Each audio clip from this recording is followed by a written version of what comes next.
A man was spending his holiday in Africa. One day, he watched the elephants passing by. To his great surprise, these giant strong animals were being held only by a small rope tied to their front leg. Obviously, they could easily run away any moment. However, they did not. Then he saw a trainer and asked him, how could this happen, that not a single elephant makes an attempt to break free? The trainer explained, when the elephants are very young, we use the same size rope to tie them, and at that time it is enough to hold them. Gradually, they grow up, get stronger. Nevertheless, they never try to get away, as they believe that the rope will still hold them. The man was stunned.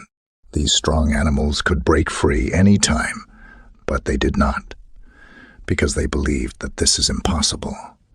Sometimes people act like elephants.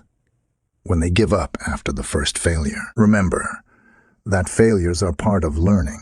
If we want to succeed, we should never give up, but try again.